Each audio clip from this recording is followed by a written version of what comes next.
Olá, tudo bom? Hoje eu vou falar para você sobre a permeabilidade intestinal, que é quando o nosso intestino não está conseguindo selecionar muito bem o que passa lá do intestino para a nossa corrente sanguínea.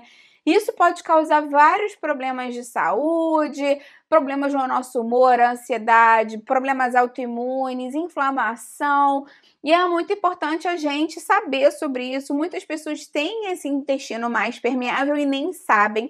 Então, vou te explicar o que é esse intestino permeável, quais são os sinais e sintomas e o que a alimentação pode fazer para te ajudar com isso. Você vai adorar. Fica até o final que você não vai querer perder. Antes de começar, quero te perguntar se você já ouviu falar sobre essa permeabilidade intestinal. Você já teve esse diagnóstico alguma vez? Quero saber de vocês, escreve para mim aqui embaixo nos comentários. É muito importante a gente falar disso, porque o nosso intestino, muitas pessoas pensam no intestino como um tubo, né? Em que realmente ele é, né? Ele tem esse formato mais como se fosse um tubo mesmo, né? O intestino delgado, o intestino grosso, realmente são essa estrutura. E que no intestino delgado, na parte mais fina do nosso intestino, a gente consegue fazer a absorção dos nutrientes que a gente precisa. Porque quando a gente come um alimento, ele está no meio externo ainda. Apesar de estar dentro do nosso corpo, ainda não entrou na nossa corrente sanguínea. Então, ele passa lá no estômago, é diminuído, ele é metabolizado, ele é quebrado pelas enzimas. E lá no intestino, esses nutrientes, já que o alimento vai se dissolvendo, se transformando nos nutrientes, eles passam através das células do intestino para a nossa corrente sanguínea. Pensa nessas células do intestino como se fosse uma peneira. Então, elas estão lá, uma do ladinho da outra, né? Como se fosse uma colmeia de uma abelha, acho que é mais fácil de pensar. Então, você tem várias célulazinhas justapostas, assim, uma do lado da outra, e os alimentos entram, os nutrientes passam através dessa peneira, dessa colmeia, digamos assim, eles são absorvidos, eles entram na nossa corrente sanguínea. Então é importante que a gente tenha essas células, como eu te falei, justapostas, né? Uma do lado do outro, bem certinha, numa trama corretamente organizada. O que acontece é que alguns problemas de saúde, algumas mudanças de estilo de vida podem fazer com que essas células fiquem mais distantes uma da outra. Então, ao invés de elas estarem grudadinhas assim, elas têm um espacinho. E isso é a permeabilidade. É só a gente pensar, né, no impermeável, as roupas impermeáveis não deixam passar água. Então, quando ela é permeável, passa um líquido, qualquer coisa que seja. No caso do intestino, quando ele é permeável, quer dizer que essa filtragem, essa seleção do que entra ou que não entra, não vai ser feito pelas células do intestino. Ela vai passar por esse meio dessas células. E com essa não seleção do intestino, alguns problemas de saúde podem acontecer. Então, o que causa essa permeabilidade? Né? A primeira coisa é a inflamação crônica, e muitas pessoas que têm alguma inflamação no intestino, por conta de lesões nessa própria parede intestinal, podem ter essa permeabilidade intestinal exacerbada. Então, isso pode acontecer em pessoas com doença de Crohn, retocolite ulcerativa e outras condições de saúde, de inflamação intestinal, podendo fazer com que essa permeabilidade fique aumentada. Eu tenho um vídeo aqui no canal falando das doenças inflamatórias intestinais e alimentação, e eu vou deixar o link para esse vídeo aqui embaixo na descrição para você. A alimentação também pode aumentar a sua chance de ter permeabilidade intestinal. A gente sabe que alimentos ricos em açúcares refinados e em gordura saturada ou gordura trans podem aumentar a inflamação do nosso organismo, né? O açúcar pelo pico de insulina, que quando a gente tem um pico muito grande, muitas vezes por dia, isso gera uma resposta inflamatória do nosso organismo. E as gorduras saturadas e as gorduras trans já são gorduras inflamatórias, então elas aumentam a inflamação do corpo e podem prejudicar essa saúde intestinal, favorecendo essa permeabilidade. Lembra que eu tenho aqui um material, vou deixar o link para ele aqui embaixo na descrição, com receitas, cardápios e dicas para te ajudar a diminuir a inflamação do corpo. Então, se você se interessa por esse assunto, dá uma olhadinha aqui embaixo, que eu vou deixar o link para esse material, e também para outros dois assuntos que podem te interessar, para controlar o açúcar do sangue e emagrecer de forma saudável. Para quem tem algum tipo de predisposição genética, o glúten também pode causar essa inflamação intestinal e pode piorar esse quadro e até mesmo causar permeabilidade ou piorar a permeabilidade. O glúten está associado à permeabilidade em pessoas que têm doença celíaca, que tem algum tipo de alergia ao glúten não celíaca, algum tipo de interação do próprio intestino com o glúten. Nem todas as pessoas vão ter permeabilidade intestinal, por conta do glúten, senão o mundo inteiro estava com permeabilidade intestinal, né? Mas se é o seu caso, muitas vezes o médico pode fazer testes e verificar se você deveria ou não retirar o glúten da sua alimentação. Eu tenho vídeos aqui no canal falando mais sobre o glúten, essa sensibilidade ao glúten não celíaca, e vou deixar isso aqui embaixo na descrição para você também. O álcool também, o consumo excessivo de álcool pode irritar a parede intestinal e aumentar a permeabilidade. Então, se você já foi diagnosticado com permeabilidade intestinal, é importante que você tente se abster da bebida alcoólica para melhorar a saúde do seu intestino, até porque o álcool desidrata muito o intestino, inflama muito o intestino e prejudica a saúde dele. Uma dieta pobre em fibras, uma alimentação pobre em fibras também pode prejudicar e favorecer a permeabilidade intestinal, tanto porque o intestino pode ficar mais constipado, quanto pode aumentar a inflamação do intestino e até mesmo pode mudar a microbiota intestinal. Muitas fibras são prebióticas, ou seja, elas são o alimento dos probióticos, que são as bactérias e leveduras benéficas.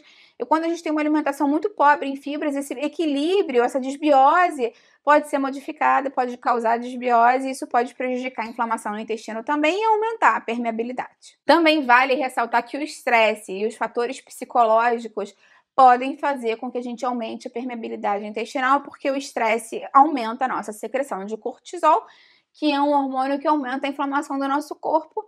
Então, né, tudo está interligado. A gente sabe, inclusive, que quando o intestino funciona mal, a pessoa está enfesada, né? Porque piora a secreção de a produção de neurotransmissores lá pelo intestino. Os neurotransmissores serotonina, esses neurotransmissores do bom humor, do bem-estar, são produzidos no intestino e carreados para o cérebro. Então, esse é um eixo muito delicado. Eu até tenho um vídeo aqui no canal falando mais porque o intestino é considerado o nosso segundo cérebro e a permeabilidade intestinal pode estar relacionada com isso também. Então, quais são as consequências que essa permeabilidade intestinal pode trazer?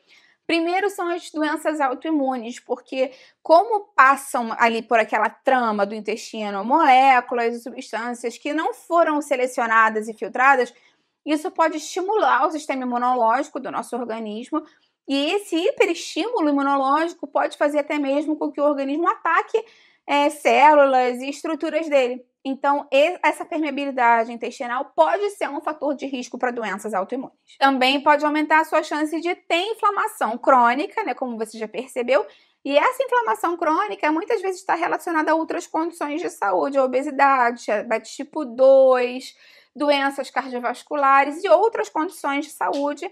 Então, diminuir a inflamação do corpo é super importante. Claro que a permeabilidade intestinal também pode dar repercussões intestinais, né? Primeira coisa que a gente sempre pensa. Então, ela pode causar uma síndrome do intestino irritável, problemas inflamatórios intestinais, problemas absortivos intestinais, que pode piorar a sua imunidade, pode piorar o desenvolvimento, né? Enfim, o crescimento, no caso de crianças.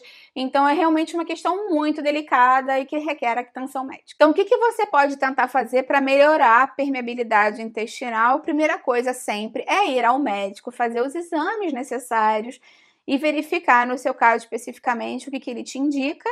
Lembra que esse vídeo aqui é meramente informativo, mas com certeza a alimentação vai ter um papel muito importante. Se você puder acrescentar alimentos mais anti-inflamatórios, vai ser muito interessante para você, e alimentos ricos em fibra, então linhaça, chia, que são precursores do ômega 3, que é uma gordura anti-inflamatória, ricos em fibras, os peixes gordos de águas profundas, todos esses alimentos que naturalmente são anti-inflamatórios, a cúrcuma, o gengibre, especiarias anti-inflamatórias vão ajudar na saúde intestinal de uma forma complementar. Evitar também os alimentos ultraprocessados, o açúcar e alimentos que contêm açúcar, né? Que a gente fala assim, não come mais açúcar, mas come sonho, bolo, sorvete, alimentos que têm açúcar, então com certeza vai te ajudar. Diminuir aquelas gorduras ruins, a gordura trans, a gordura saturada, vão ajudar você nesse processo de melhora dessa trama do intestino e diminuição dessa permeabilidade.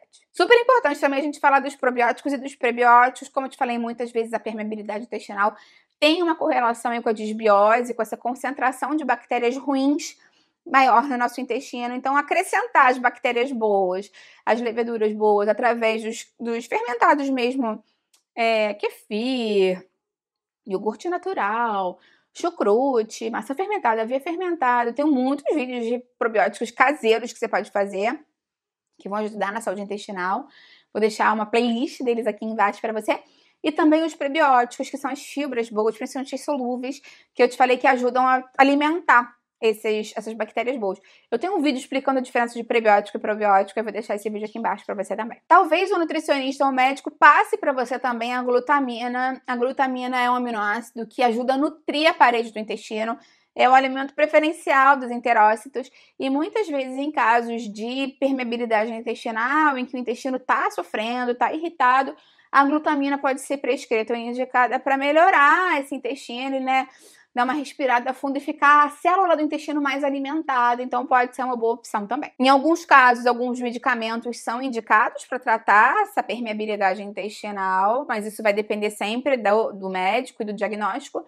E a redução do estresse também é muito indicada. Então, tentar trabalhar, né, com meditação, respiração consciente, diminuição daqueles pensamentos ruins pode te ajudar. Tem uma playlist aqui com dicas de estilo de vida e alimentação que podem ajudar a diminuir seu estresse e sua ansiedade.